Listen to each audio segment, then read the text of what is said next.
The day began with optimism. Nvidia delivered impressive results, pushing markets up 2% at the open. But as Tom Lee explains, by 10:36 a.m., the tone flipped. A sudden wave of selling hit like a shockwave, dragging markets down more than 3% into the close. Tom Lee points to a chain reaction of forces behind the collapse. It started with political turbulence. A series of explosive early morning posts triggered outrage and uncertainty, creating a burst of volatility just minutes before markets reversed. The tension deepened when the order to release the Epstein files surfaced, rattling investors worried about who might be exposed. But the real pressure, Lee says, came from crypto. Bitcoin had already been weakening since the massive October 10th liquidation event, one of the largest wipeouts in recent years. Across major exchanges, market makers suffered heavy balance sheet damage, reducing liquidity and tightening conditions across the entire crypto ecosystem. On-chain analysts noted shrinking order books, forced unwinding of leverage, and crypto weakness bleeding into equities. Layer in renewed concerns around Oracle's rising credit default swaps, and the sell-off gained momentum. Tom Lee's take is simple. This wasn't one event. It was the collision of politics, crypto stress, and liquidity fears forming the perfect storm. Let's get more of the insights from Tom Lee. Equities had a disappointing day. Nvidia reported good results, and stocks initially rallied 2% at the open. But at 10:36 a.m., markets peaked and staged a pretty sizable decline with a 3.5% decline into the close. And that took us down 1.6 for the day. Now, again, I think many people are disappointed because Nvidia had great numbers. So what caused this reversal? Well, it's not always clear why stocks fall, but we do think there are 5 possible explanations for this. First, I think one factor behind the meltdown was that there were some tweets that created a little bit of outrage on social media. And it was President Trump responding to some Democratic veterans suggesting that they can ignore orders from Congress.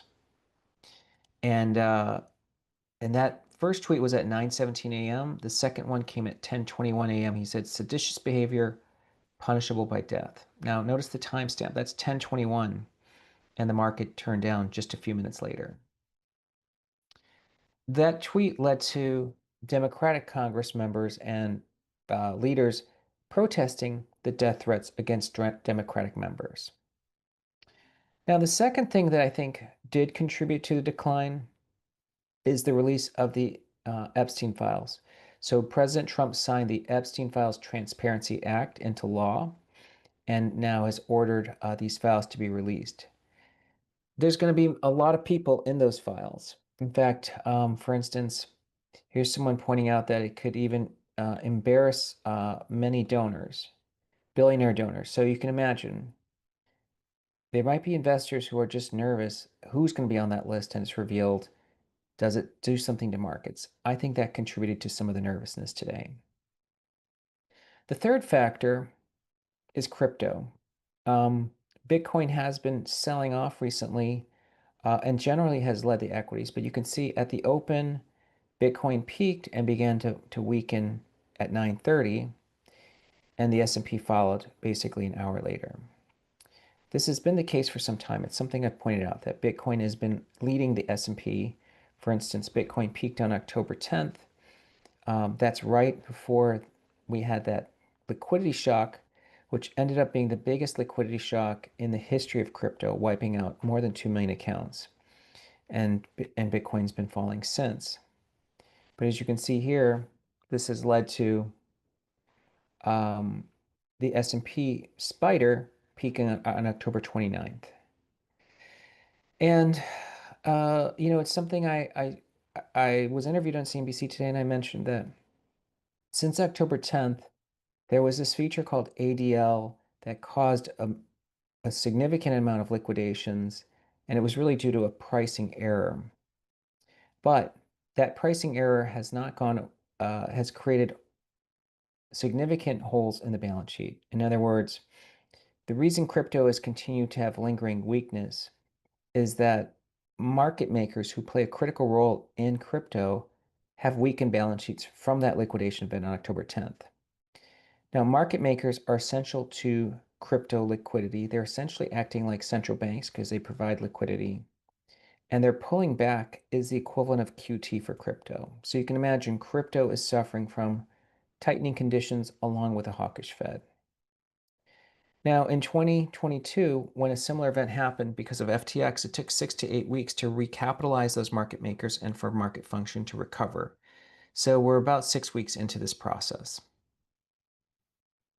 The fourth factor is Oracle and CDS, because there was quite a lot of chatter about this. As you know, there's many skeptics of AI, people even questioning NVIDIA's numbers, but what's catching people's eyes is Oracle's credit default swaps are rising.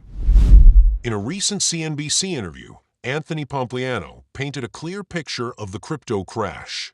He explained that the sell-off wasn't just panic. It was a reset sparked by leverage unwinding, fragile liquidity, and traders chasing short-term moves. Bitcoin, he said, is simply doing what it has always done, shaking out the weak hands before the next chapter begins. Pompliano believes the long-term fundamentals haven't changed. Institutional demand is still growing, supply is still fixed, and every correction pulls the spring tighter.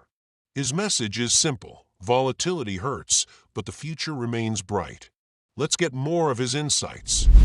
Bitcoin down more than 22% in a month. Joining us right now is Anthony Pompliano. He's the founder and CEO of Professional Capital Management. Pomp, we need to understand sort of where you stand on all this. Also, I should say there's been a bigger even fall in some of the other cryptocurrencies, but you've been a Bitcoin man. So where do you see the floor at this point, and where do you see the upside? Yeah, well, let's put this all in context real quick. So over the last decade, Bitcoin has drawn down 30% or more 21 different times.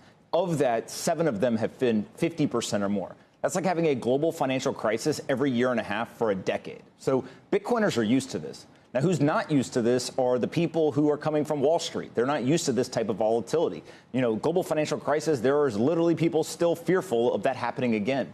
And so I think that what we're watching is as the rotation of the holder base happens, these new people are very, very fearful. We're going into end of year. There's things around bonuses. People are trying to figure out, should I actually sell this asset that I thought I was really excited about? And I think that's putting some downward pressure on the price. Now, in terms of that drawdown, given that there's been 21, 30+% drawdowns, I do think that a 35% drawdown that we've seen from the all-time high is pretty healthy reset.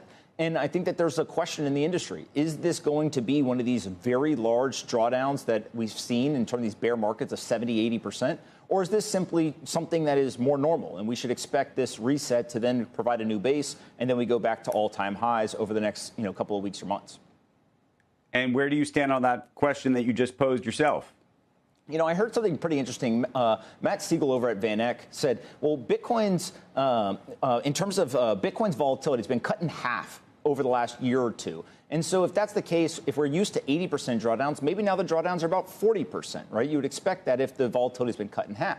Well, we just saw a 36, 37% drawdown. And so I do think that as volatility compresses, people will be disappointed to the upside because it's not going to have these blow-off tops that they expected. But also there may be some, safety in terms of these 80% drawdowns are gone as well. And so I tend to think that we probably are somewhere around the bottoming. Again, if you see the fear and greed index at, I think it was 8 for Bitcoin, 6 in equities, that tells me that you can't stay there that long. And so I think that we might just go sideways for a while here and then start to kind of grind back up over the next couple of weeks. Anthony, one of the big questions has always been how much leverage there is in the Bitcoin universe and whether there gets to be a point, and I don't know what the inflection point is, where there are enough margin calls that it effectively becomes this sort of self-fulfilling prophecy on the downside. Where do you stand on that? I mean, obviously, we talked to Michael Saylor just about a week and a half ago. He obviously represents a huge part of the market, too. Also, there's a number of ETFs now that represent a big part of the market. So how do you see that piece of it? Yeah, well, there's a lot more leverage in the system on October 8th and 9th, right before the big liquidation. And so I think that, again, part of that healthy reset is that we went from higher degrees of open interest and leverage to today something that is much more normal. And I think that, again, that fear and greed index is a great signal as to how bullish people are. And, there's always the quote of you want to buy when there's blood in the streets. I don't think I've ever seen the equity fear and greed index at 6. The Bitcoin one going to 8 is very, very rare. And so I think that you're not going to see high degrees of leverage whenever you get that fear. And so that gives me, great confidence that we're probably not that far from having bottomed. So are you buying right now? And what do you see as the upside in terms of how you look at even 12 months out? Because we've heard lots of predictions that would mean that the value would effectively have to double, triple, or more, actually, to reach some of the expectations we heard probably 12 months ago.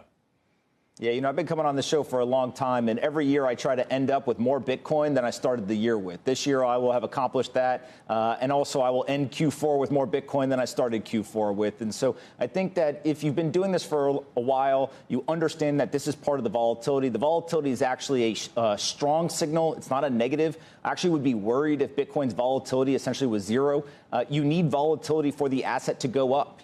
Bitcoin is up 240x over the last decade. It's about a 70% compound annual growth rate. We are not going to continue to have that level of growth moving forward. But if we get something that is 20, 25, 30, 35% compound annual growth rate for the next decade, you're going to outperform equities. And I think that's why a lot of Bitcoiners are very excited about this asset as part of their portfolio.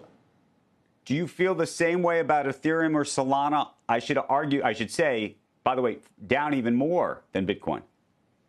Yeah, what's been pretty interesting is I think that going into this bull market, people thought, okay, Bitcoin will be the lead in terms of movement on a sequence basis, but the alts historically have outperformed in these kind of euphoric blow-off tops. We haven't really seen that as much as I think people expected. And so instead what we've seen is that Bitcoin has remained kind of the dominant asset. A big part of that is that Wall Street embraced it first. Now, over the last couple of weeks and months, we have seen Wall Street start to take a look at ETH and Solana and some of these others. But I do think that there is still a kind of category creation, a category winner in Bitcoin as a store of value. That is probably the largest total addressable market. And so I think that Bitcoin will stand alone and it will continue to be the king of the crypto market. Doesn't mean the other things are going to go to zero. Doesn't mean that investors aren't going to go put that in their portfolio. I just think that Bitcoin is able to kind of obtain a very special place in a portfolio. And that's why you see so much capital flowing in. And that's why you see Bitcoin dominance continuing to be so high compared to the other cryptos.